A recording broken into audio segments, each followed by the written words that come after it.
Hello नमस्कार दोस्तों, आप सभी को फिर से अपना YouTube चैनल माँ आशा IAS पॉइंट में स्वागत है।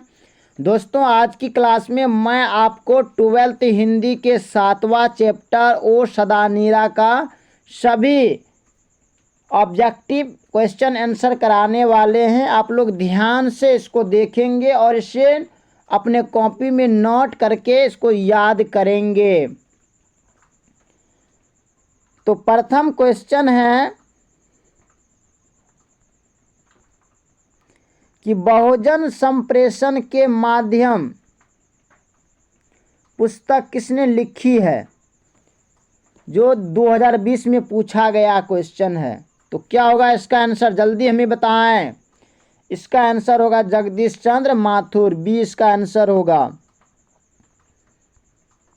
निम्नलिखित में से कौन सी रचना जगदीश चंद्र माथुर की है? कौन सी रचना जगदीश चंद्र माथुर जी की है? तो इसका आंसर होगा सी, ओ सदानीरा। ओ सदानीरा किसने लिखा? जगदीश चंद्र माथुर जी ने लिखा है। ओ सदानीरा शीर्षक पाठ किस विद्या के अंतर्गत आता है? तो क्या होगा? तो ये क्या होगा? निबंध। ए क्या है ये? ओ सदानीरा यह क्या एक निबंध है। जगदीश चंद्र माथुर मूल्यतः क्या थे? जगदीश चंद्र माथुर क्या थे? तो यह क्या थे? एक नाटककार थे, सी इसका आंसर होगा। ओ सदानीरा निबंध बिहार के किस क्षेत्र की संस्कृति पर लिखी गई है? तो क्या होगा इसका आंसर? इसका आंसर होगा डी, चंपारण। क्षेत्र में बाढ़ का मुख्य कारण क्या है? तो बाढ़ का मुख्य कारण क्या है? तो क्या है? जंगलों का कटनी, ये सबसे वहां मुख्य कारण है। माथुर जी किस राज्य के शिक्षा सचिव नियुक्त हुए? किस राज्य के शिक्षा सचिव नियुक्त हुए थे माथुर जी? तो क्या होगा? उत्तर प्रदेश या मध्य प्रदेश या आंध्र प्रदेश या बिहार या आंध्र प्रदेश? क्या होगा? मध्य प्रदेश। सॉरी, ये उत्तर प्रदेश होगा, डी इसका आंसर होगा। और आप लोग भी एक बार देख लेंगे इस क्वेश्चन को।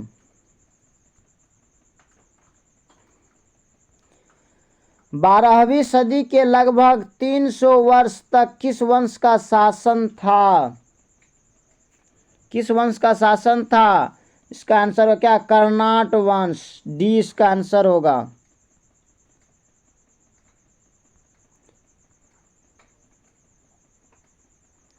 अंग्रेज ठेकेदारों ने किस चीज की खेती का विस्तार किया? किस चीज की खेती का विस्तार किया अंग्रेजी ठेकेदारों ने? तो क्या होगा इसका आंसर? बी, नील की खेती, बी इसका आंसर होगा।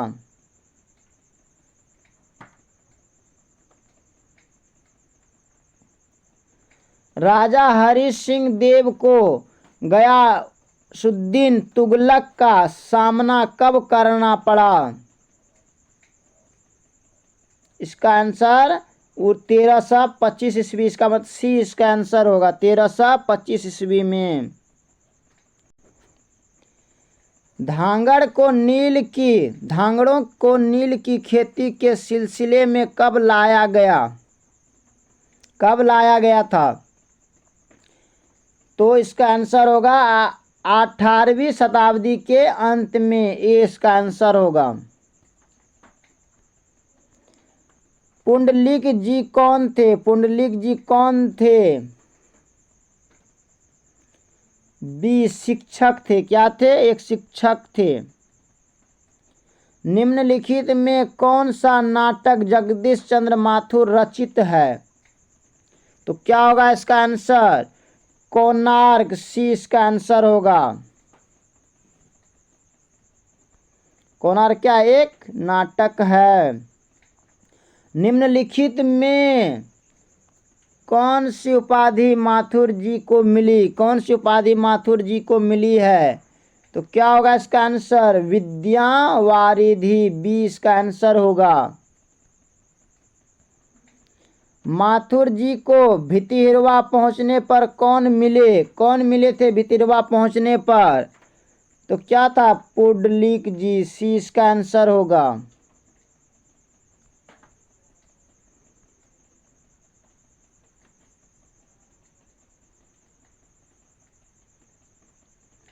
अब आगे है, पुंडलीक जी ने निर्भीकता किससे सीखी थी निर्भीकता? इसका आंसर होगा गांधी जी से सीखी थी।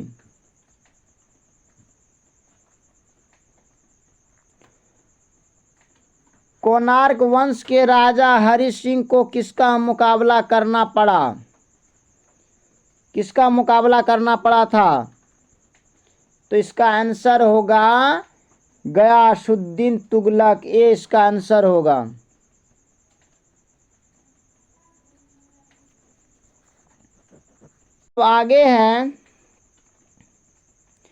अब आगे है चंपारण में धांगड़ कहाँ से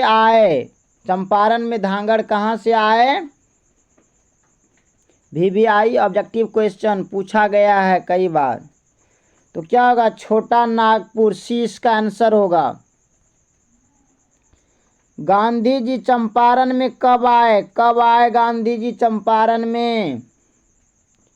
इसका आंसर होगा अप्रैल 1917 ईस्वी में आया था। कहाँ आया था? बिहार के चंपारण जिले में।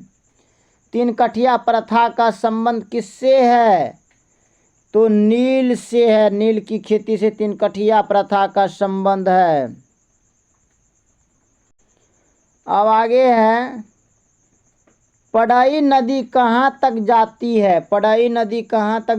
है? तो क्या होगा? भिखनाथोरी तक जाती है। बैराज कहाँ बन रहा था?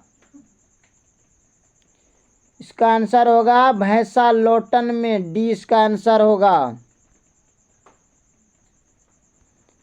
आम्रपाली मतलब अम्बपाली ने तथागत को क्या सौंपा था?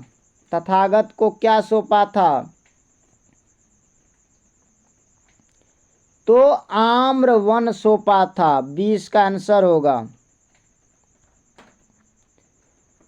मठ के महंत ने गांधी जी को कहाँ शरण दी थी? तो एक महुए के पेड़ के नीचे। डी इसका आंसर होगा। सॉरी, इसका आंसर भी आ गया क्या? जगदीश चंद्र माथुर का जन्म हुआ, टैपिंग में भी मिस्टेक है, कब हुआ? यहाँ बी है।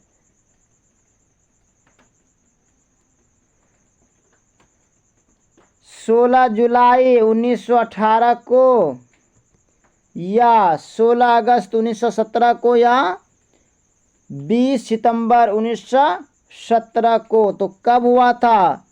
आप लोग हमें बताएंगे जगदीश चंद्र माथुर जी का जन्म कब हुआ था। अगर आपको इस लेखक का जन्म मृत्यु याद करने का ट्रिक चाहिए तो आप हमें कमेंट बॉक्स में बताएंगे।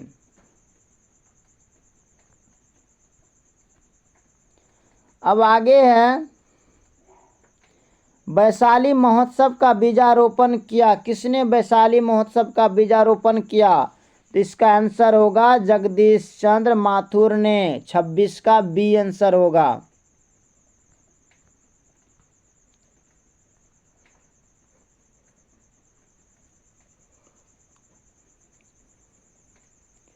कौन सी कृति माथुर जी की नहीं है? इनमें से कौन सी कृति माथुर जी की नहीं है? तो क्या होगा?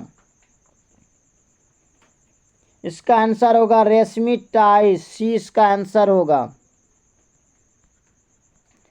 कौन सी कृति माथुर जी की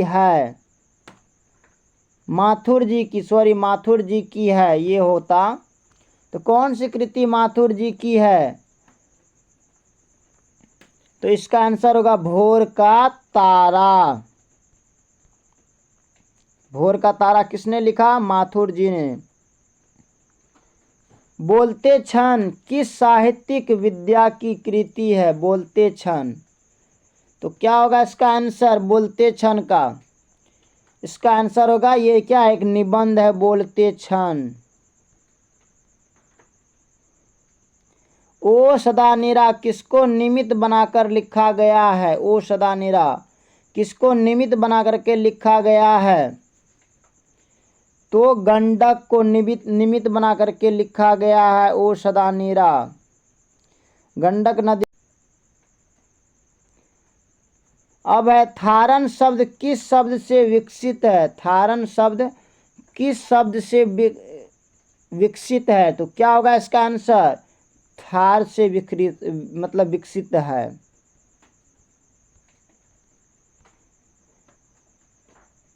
बिहार के सुप्रसिद्ध सांस्कृतिक उत्सव वैशाली महोत्सव का बीजारोपण किसने किया?